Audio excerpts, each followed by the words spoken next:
예, 네피셜 배구 돌팔입니다.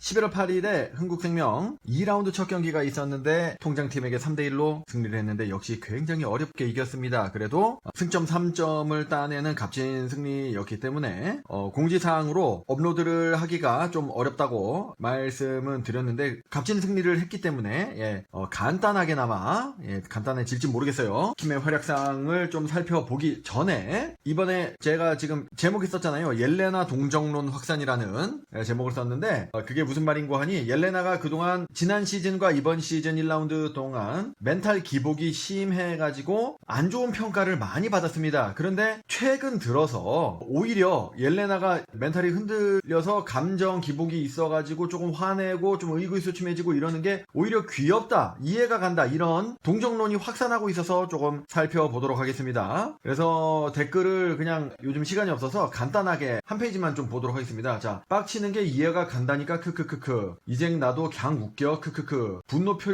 인정해줘야 됨 크크크, 쌓인 게 많아 크크, 크크크크크크 귀여움, 토스가 너무 안 좋기 때문에 이해를 해줘야 된다, 솔직히 그걸 참는 킴 인성이 신급인 것이다 크크크크. 그러니까 옐레나가 이제 정상이고 킴이 너무 인성이 인자하기 때문에 참을 수 있는 거라는 거죠. 그래서 이번 시합에 특히 좀 그런 장면이 많긴 많았는데, 자, 요거 같은 경우는 주아야 하고 이렇게 부르는 장면이죠. 한국말로 주아야 하고 부릅니다.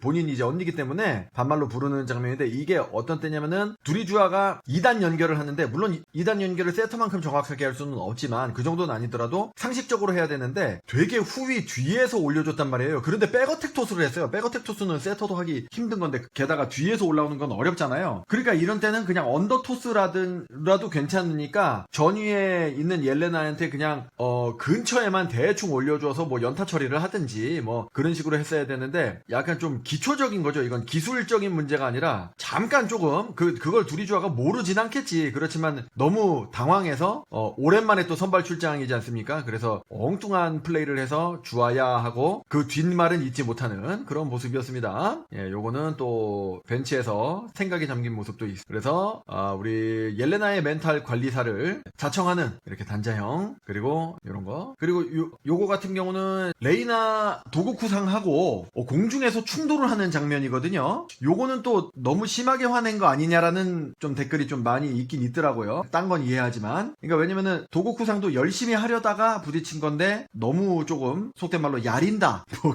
그런 표현들을 하는 갤러가 있는데 그렇긴 합니다. 그런데 이제 일단 저거는 누가 잘못했다라기보다는 토스가 좀 어정쩡했어요. 확실하게 옐레나한테 가든지 도고쿠상한테 가든지 해야 되는데 약간 중간 정도로 그리고 그런 경우에 있어서는 윙 스파이커 쪽이, 옐레나가 이제 논 리시빙 아웃사이드 히트 아닙니까? 혼전 상황이고 복잡한 상황이니까 하이볼 상황으로 간주하고 옐레나가 해결하는 게 맞죠. 옐레나가 아주 멀리 있었다면 몰라도 가까이 있었으니까. 근데 도고쿠상도 이해가 가는 것이, 본인이 얼마 전까지 불과 1, 2주 전까지 윙 스파이커 역할을 했단 말이에요. 그러니까 습관적으로 자기가 해결하려고 점프를 해서 한 겁니다. 그래가지고 셋 다 열심히 하려다 한 건데 뭐 굳이 잘못을, 그리고 두리주한테 이게 어택 커버가 안 돼가지고 순간적으로 소리 지르는, 요것도 제가 보기에는 이거는 근데 좀 웃겨가지고 소리 지르는 얼굴이 웃겨서 갤러들이 귀엽다라고 말하기는 했는데, 이제 상황은 이거는 좀 어택 커버 하기 조금 어려운 공이었어요. 물론 떡블락처럼 땅에 매우 빠르게 내리꽂는 정도는 아니었지만 받을 수 있긴 있었는데, 그래도 비교적 빠른 속도로 땅에 떨어졌기 때문에 조금 못 받는 게 이해는 가는 상황이었는데, 근데 오늘 전반적으로 심기가 불편한 그런 동료들의 플레이가 많았기 때문에 쌓여서 저거는 조금 순간적으로 살짝 폭발한 것 같습니다. 그런데 이제 옛날에는 이런 모습을 보였을 때 악평을 많이 쏟던 갤러들이 지금은 왜 이렇게 좀 여론이 반전이 됐느냐, 이제 결과죠. 결과. 요즘 1라운드에도 이런 모습이 많았잖아요. 그런데 성적은 좋았습니다. 팀 성적도 좋았고 옐레나의 개인 스탯도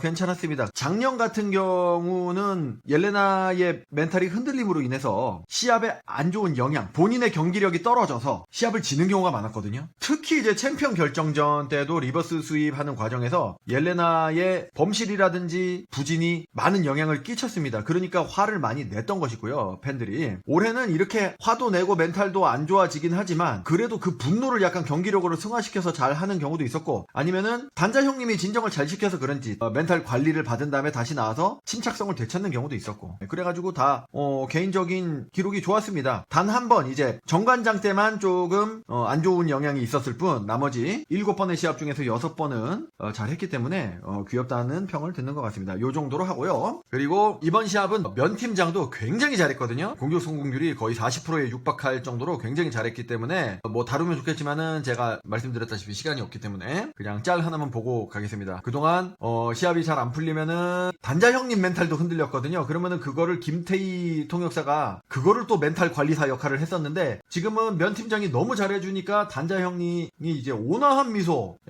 연화 미소예요. 부처님의 미소야. 예, 헤어스타일도 그 불교 쪽하고 어울리지 않습니까? 이런 아주 인자한 미소를 하니까 옆에서 김태희 통역사도 같이 이제 흐뭇하게 웃으면서 칭찬을 하는, 이제 완전 감정이 동화가 됐어요, 두 분이. 자, 요런 모습이 있었습니다. 자, 킴이 저번 1라운드 마지막 시합에서는 월드킴이 통계로서는 부진했습니다. 그래서 팡팡 플레이어도 좀 안 했죠. 동료들의 도움이 많았습니다. 물론 결정적일 때 클러치 상황, 듀스 상황 이럴 때는 킴이 다 해결을 해줬기 때문에 이긴 거죠. 전반적으로는 통계가 성공률이라든지 득점이 높지는 않았습니다만 이번에는 썸네일에 보여드렸듯이 하드 캐리를 했죠. 뭐 다 그냥 킴이 다 했습니다. 그냥 다 했어. 그 유행어가 생각났는데 그럼 어떻게 될 것인가요? 물론 저번 시합에서의 부족한 점을 복귀하고 이미지 트레이닝을 하고 보완을 하는 훈련이라든지 연습을 통해서 그리고 마음가짐도 킴 자체가 잘한 것도 그것도 있지만 통장의 전술이 달라졌다는 것입니다. 그거를 제가 간단하게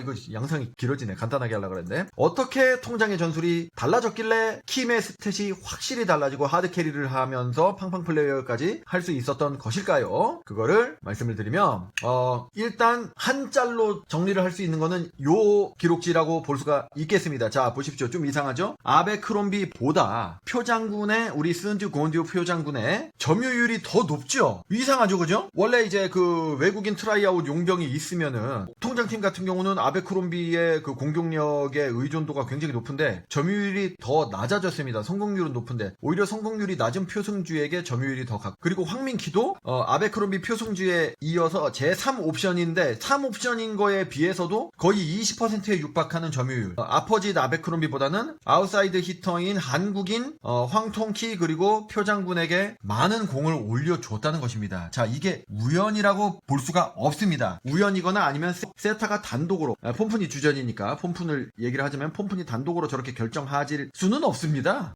그러면 엄청 혼나죠. 이거는 이번 2라운드 첫 번째 시합에 김호철 감독의 지령이 있었던 것입니다. 저번 시합에서 제가 실수로 호요미 감독이라고 했는데 옛날에 이제 버릇이 돼가지고 했는데 그건 죄송합니다. 그래가지고 왜냐면 이미지가 좋아지잖아. 죄송하고요. 그럼 왜 이렇게 했을까요? 당연히 상식하고 맞지가 않습니다. 그런데 저렇게 저는 생각을 합니다. 저번 1라운드 시합 아쉽게 패배를 했습니다. 그때도 대등한 경기를 펼쳤는데 근소한 차로 통장팀이 패배했어요. 그 패배한 주 원인은 뭐냐면 아베크롬비에게 굉장히 의존을 많이 하다 보니까, 그러니까 평상시에도 아베크롬비가 공격을 많이 하고 왜냐면 성공률도 좋고 아베크롬비가 잘하고 파괴력이 있고 폼푼하고의 호흡도 좋으니까 아베크롬비한테 계속 올려줬어요. 자, 그러면은 세트 막판이라든지 게임 막판에 그때도 아베크롬비한테 올려줘야 되잖아요. 에이스니까. 그러다 보니까 어떻게 됐습니까? 특히 경기 승패를 결정지었던 4세트 막판 듀스 상황에 아베크롬비에게 엄청 올려줘서 아베크롬비가 되게 잘했죠. 하지만 어떻게 됐습니까? 체력이 소진됐습니다. 그날 엄청나게 많은 공을 때렸기 때문에 마지막 중요한 클러치 상황, 듀스 상황 때 체력이 떨어져가지고 아베크롬비가 점프가 낮아져가지고 공이 네트를 넘지 못하는 범실로서 게임을 패배를 한 거거든요. 그렇기 때문에 아베크롬비의 체력을 아껴야 되겠다라고 생각을 하신 것 같습니다. 물론 그 깊은 김호철 감독의 뜻을 100% 이해할 수는 없지만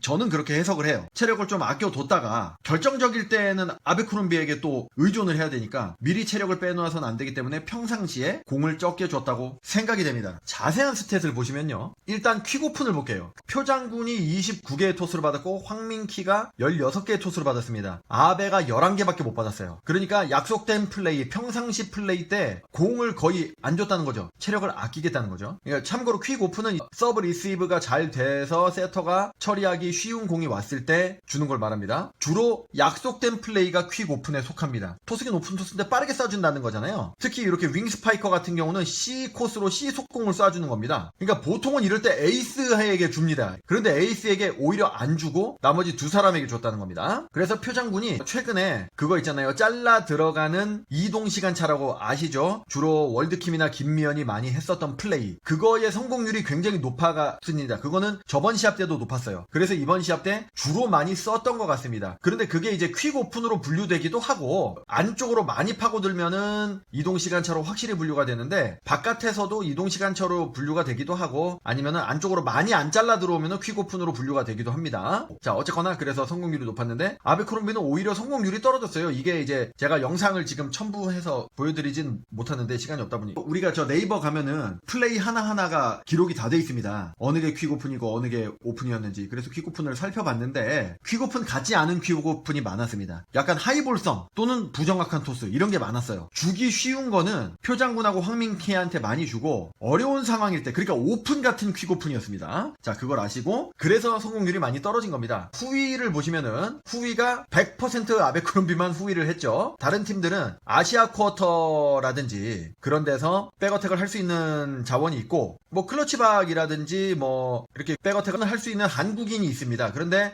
통장팀은 유일하게 물론 표장군이랑 황민키가 백어택을 할 수는 있는데 거의 나오지 않고 성공률이 낮으니까 거의 나오지 않고 특히 오늘은 왜 이렇게 됐냐면 아까 보셨잖아요. 전위에서 찬스볼이 날 때는 표장군하고 황민키에게 점유율을 집중을 시키고 하이볼 상황일 때는 아베크롬비가 전위에 있을 때는 오픈 같은 퀵 오픈을 주든지 아니면 진짜 오픈을 주면 되는데 후위에 있을 때 하이볼일 때 후위에 있는 아베크롬비한테 공을 주는 겁니다. 어려운 볼 처리를 아베크롬비에게 맡긴 겁니다. 그래서 백어택을 제가 영상을 첨부하진 않겠지만은 시합을 살펴보면 사실 오픈이었어요. 약속된 백어택이 거의 없었어요. 그렇게 아시면 되겠고 자 시간차를 보시면은 이거는 이제 이동 시간차가 되겠습니다. 잘라 들어가는 거. 그래서 자 시간차를 많이 시도를 했습니다. 표장군이 주로 많이 시도를 했고 황민키는 조금 시도를 했습니다. 아베크롬비 이 한 번은 뭔지 모르겠고요. 자 오픈 공격은 하이볼 상황 즉 혼전 상황이고 서브 리시브가 좀 잘 안 됐을 때 세터가 공을 주기 어려울 때 올려주는 토스라고 보시면 되시겠습니다. 근데 그거를 주로 아베크롬비한테 제가 맡겼다 했잖아요. 근데 이제 그것조차도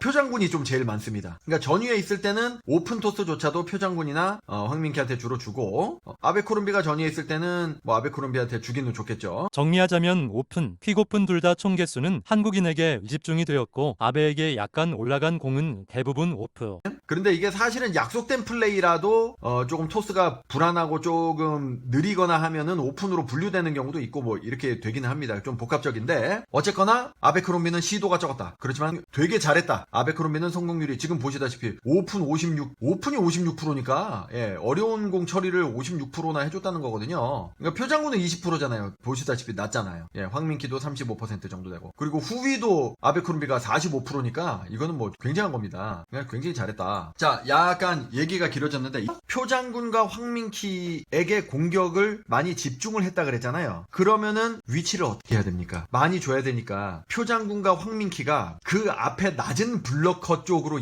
배치가 돼서 공격을 해야 됩니다. 세터나 또는 면팀장 흥국생명의 로테이션의 특징을 제가 뭐라고 말씀드렸습니까? 여러분들 잘 아시잖아요. 킴이나 옐레나가 대각에 위치하기 때문에 둘 중에 한 명은 무조건 전위에 있습니다. 그러면은 표장군과 황민키가 공격 점유율을 높여야 되기 때문에 그 사람을 피해야 돼요. 그래서 그거를 여기서 설명드리지 않고 이따가 화면을 조금 보면서 조금씩 설명을 좀 드리겠습니다. 근데 아베크롬비에게 이제 토스가 오픈 토스조차도 좀 전위에서는 많이 안 날아간 건 뭐냐면 아베크롬비가 전위에 갈 때는 옐레나나 킴 중에 한 명이 막아요. 아베크롬비를. 그러면은 표장군이나 황민키 둘 중에 한 명이 또 전위에 있잖아요. 그럼 그 두 사람에게는 키 작은 사람이 이제 매치업이 좀 되는 거죠. 그러니까 아베크롬비에게 많이 줄 수가 또 없었던 것이고 뭐 그런 게 있습니다. 자 그러면은 영상을 보면서 좀 다 살펴볼 순 없고 월드킴의 활약상을 보면서 다른 선수들에 대한 것도 나오면은 좀 살펴보도록 하겠습니다. 자, 요거는 그래서 제가 항상 배구는 이소영 채널에서 너무 편집을 잘 해주셔가지고 그 영상을 인용해서 제가 제작을 하는데 많은 도움을 받고 있거든요. 배구는 이소영 채널 운영자님께 진심으로 감사의 마음을 드립니다. 지금은 보시면 자 목적타가 면팀장에게 많이 갔어요. 그래서 제 기억으로는 리시브 효율이 한 20% 정도로 뭐 좀 나쁜 편인데 그래도 좀 잘 버텨줬다고 봐야죠. 그래서 지금 보시면은 이게 무슨 상황이냐면 월드킴을 폼푼이 막잖아요. 왜냐면은 반대쪽에 황민키가 있기 때문입니다. 아까 말씀드렸잖아요. 황민키가 공격을 쉽게 하기 위해서 면팀장과 마주보고 있는 레프트 사이드에 위치를 하고 있는 겁니다. 그러니까 이거 막은 다음에 공격을 하려 그랬겠죠. 근데 그게 양날의 검입니다. 그러니까 킴의 블러킹을 피해서 황민키가 레프트에 가 있는 것인데 그러면은 킴 앞에는 폼푼이 있게 되는 거거든요. 킴에게 날개를 달아주는 지금 그런